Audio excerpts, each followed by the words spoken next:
Here are some examples of fixed expressions. As a matter of fact, you use a matter of fact to give more details about something that's been said, or an explanation of it, or something that contrasts with it. English is difficult. Well, as a matter of fact, it's quite easy. Upside down. Well, up, the upside is down. My cup is now upside down. Fortunately, there was no coffee or tea in it. I remember at school, we used to have another word for it, children have another word for it, topsy-turvy. And once we were given an essay title, and I was very young, I think it was primary school, to write about a topsy-turvy world in which everything was upside down. And I remember thinking that, well, that's illogical, really, because if everything was topsy-turvy, upside down, then to everyone living there, everything would seem normal. So I didn't choose that title. Topsy-turvy, upside down.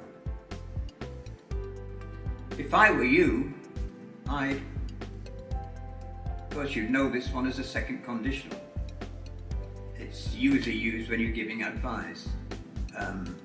If I were you, I'd study harder.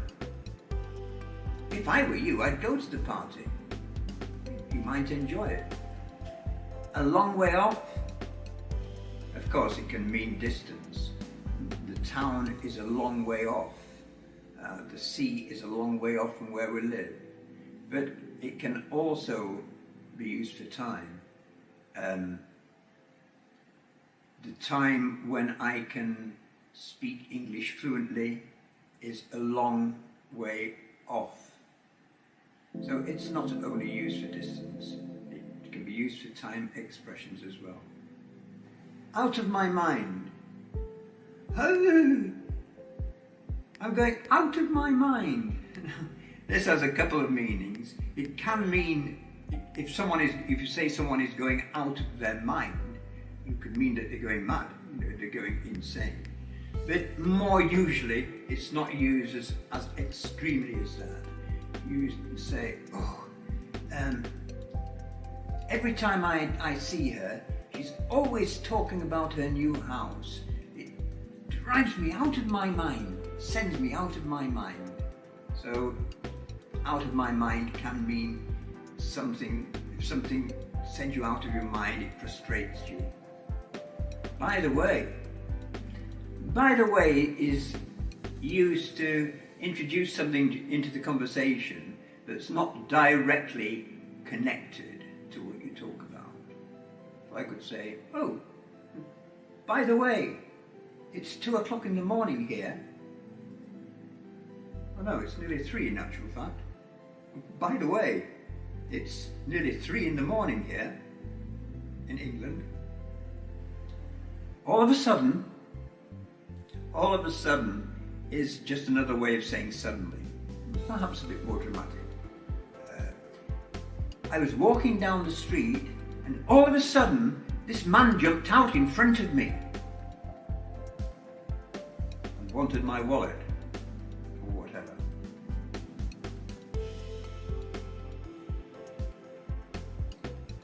Not too bad, thanks.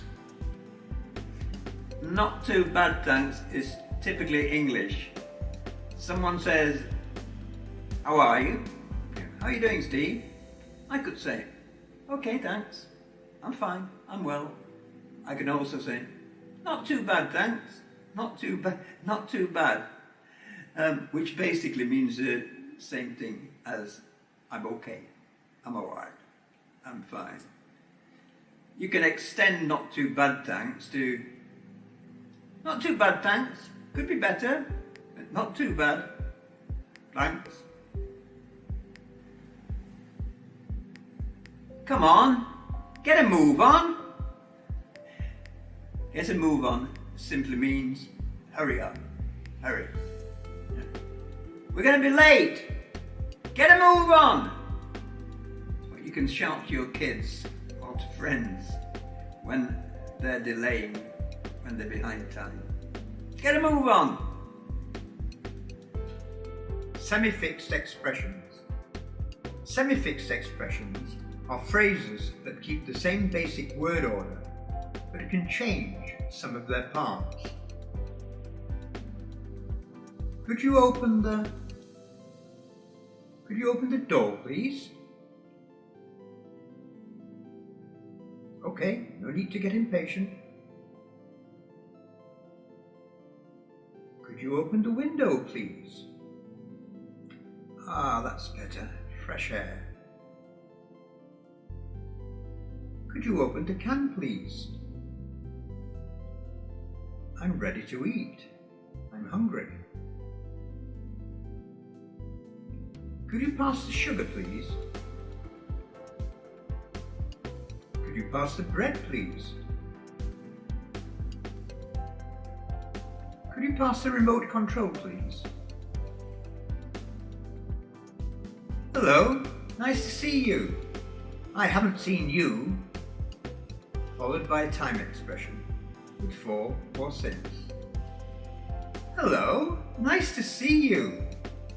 I haven't seen you since 1990. Hello, nice to see you. I haven't seen you for weeks. What was really interesting was the museum. What was really shocking was when the ghost jumped out. What was really annoying was the queue at the airport at check-in.